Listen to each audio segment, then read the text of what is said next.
So guys, kumusta po tayong lahat? God bless us all po, and to God be the glory po ulit. Isang mahimala at mapagpalang araw at pagkakataon para sa ating lahat, guys. Hari nawa po ligtas pa rin po ang bawat isa sa atin, malusog pa rin, ginagamit pa rin ng bawat isa sa atin yung vehicle na pinapahiram sa atin ng ating Creator, and we are always grasping the opportunities that we are still cling to our own family, and we can never ever forget our true purposes each day, that we still borrowing our fragile life to our Creator. Amen. Those are the three vital things that we should do every day that we are still alive. Amen. To God be the glory po ulit, kasi po nakikita pa rin po ninyo ako. Nadadaanan pa rin po ng isa't isa ang content ng bawat isa. Kung ako pinapalo mo o kung ako napadaan lang sa wall mo, nakita mo tong content ko, sana ibigay mo sa akin yung 10 minutes mo para mapanood mo ang mga content kong ganito. Sana ipahiram mo sa akin ng 10 minutes mong parte ng buhay mo para maipakita ko sa'yo na kahit katiting mabigyan kita ng maliit na booster na magpapatibay pa ng kapit mo, ng faith mo sa ating Panginoon at sa kanyang bugtong na anak. Amen. So guys, I just want to extend to each and every one of us. Ito po content ko na I think before end of 2023, bago ko po tapusin yung season 26 ko. So guys, ito po ay WWTH season 28, bali part 24. Malapit ko na po itong endingan, guys. Konting-konti na lang po, baka isa o dalawa na lang. Tapos to be continued po ulit sa season 29. God bless us all po talaga, guys, kasi po kay buti po ng ating Creator sa isa't isa sa ating lahat. Kasi tayo po nakakagamit pa ng kalayaan natin sa mundong ito, sa bawat kinatitirikan ng bawat isa sa atin. Meron po tayong freedom to give love, freedom to extend good deeds to each and every one of us, freedom to feel our sovereignty in our country, freedom to express our emotions, our gratitude to each and every one of us, and mostly to our Creator. Each day na we are still wide opening our eyes, and we still continuing the light of our life, which is our Holy Spirit. Let us all be grateful every second of our life na binabarod natin sa ating Panginoon. Kay buti po niya sa bawat isa sa atin. Kahit po ang iba kahit po ang karamihan, dadamihan ko na lakalubog pa rin sa mga kalayawan, sa mga kalikuan. Guys, ano po tayo? Magbawas na po tayo ng mga panahon pa nating inaaksaya natin yung oras ng buhay natin.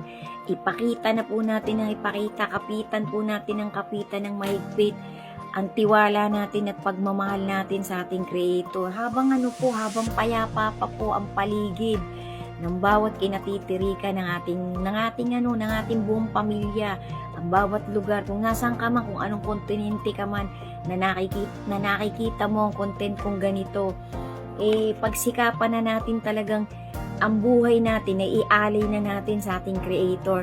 Let our Creator be the controller of our life. Kahit po hindi sumasang-ayon sa gusto natin ang mga nangyayari sa buhay natin, ipagpasalamat pa rin natin. Ibig sabihin, you still have our Creator in your life. Ibig sabihin, pinapahintulutan mo pa rin, pakialaman ka na ating Creator, kasi mas maganda po yun. Isa po yun sa itatawid ko, na ito po ay mga areas ng buhay ng isang taong believer talaga, na naniniwalang kinokontrol siya ng ating Creator habang siya'y nabubuhay.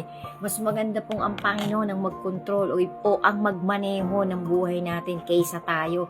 Kasi kapag po tayo, nagkling lang tayo sa sarili nating motivation, madalas po magkakamali tayo, madalas po mamimislead tayo, madalas po maliligaw tayo, mapapahamak tayo kapag hindi natin kinapitan ang motivation ng ating Creator. Amen.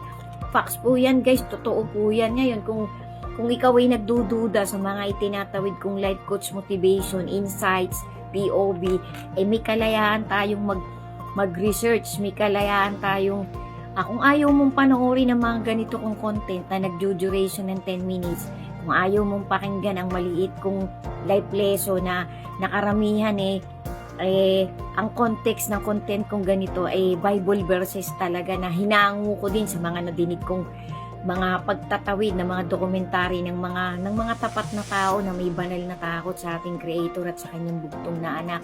Kasi ako ay isang ordinaryong tao lang na naghahangad na makapagbigay ng katiting na booster sa faith na pinangahawakan ng bawat isa sa atin upang tumibay ng tumibay ang kapit natin sa ating Creator habang hinihintay natin ang kanyang pagbabalik, na bigla ang pagbabalik. Kasi hindi pa naman talaga yung pagbaba ng Panginoon Kasi pagbaba po ng ating Lord Jesus, final na po yun. Verdict time po yun. Kasi ang paghahari niya po ng 1,000 years ay dalawa po yan, taas at baba po. Magpapaganon-ganon po ang ating Lord Jesus. Yan po talaga narinig ko sa isang tapat na mangangaral. Ngayon, kung duda ka sa mga ganito kong life motivation content, may kalayaan kang mag-research. May kalayaan ka din kahit sino ka pa. Kung ayaw mong panoorin, i-scroll mo na lang ang content ko.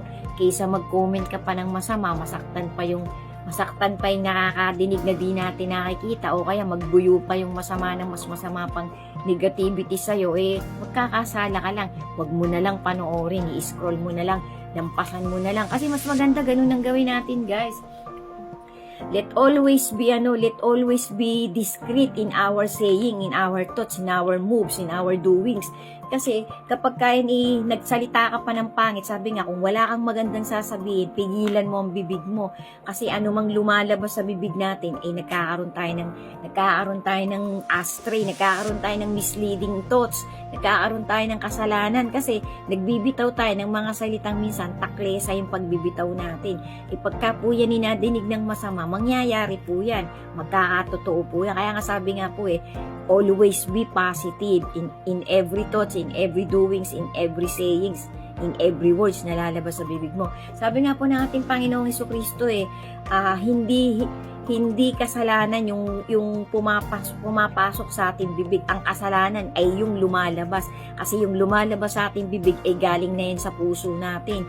Galing na yan sa isip natin. Yun yung galit, yung pagnanakaw, pag-iisip ng masama, pagbibintang, lahat ng masasamang thoughts yan ang lumalabas sa bibig natin na inilagay na natin sa ating puso at kaisipan.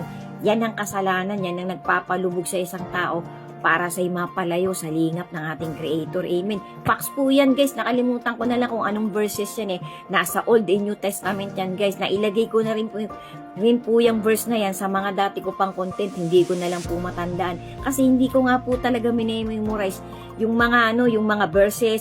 Ang minememorize ko po, guys, ay yung context, yung meaning talaga ng isang specific na verses ng Holy Scripture ng ating Creator, ang love letter niya sa humanity. Thank you to all of you, guys. Sana kahit katiting talaga nakakapagtawid ako sa inyo ng maliit na insights, ng maliit na life lesson and motivation na galing talaga sa salita ng ating Creator. Amen. To God be the glory po. Si God na po ang bahala sa bawat isa sa atin. Amen. So guys, ito po, gusto ko lang po itong itawid. Mamadaliin ko na po kasi baka maubusan ako ng minuto. Matatapos po agad yung 10 minutes. Thank you po. So ito po, guys, ito po ay tinawid din ng matuwid na pastor na napanood ko, na buhay pa po ngayong generation natin. Sabi niya po let our life be controlled by our Creator. Tapos ito pa po yung sinabi niya na mahalaga din po ito.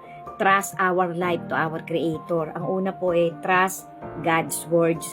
Matthew 24 verse 32 to 35. Number 2, look for Christ coming. Abangan mo talaga ng masigasig ang pagbabalik, ang harapat yung mangyayari na dadating ng bigla ang pagbalik ang ating Lord Jesus. Matthew 24 verse 36 to to 44. Sundan nyo pa po guys, marami po ito. Iisa-isahin ko po. Naitawid ko na po ito, i-recap ko lang. To God be the glory po talaga. God bless us all. Always be steadfast in your faith to our Creator.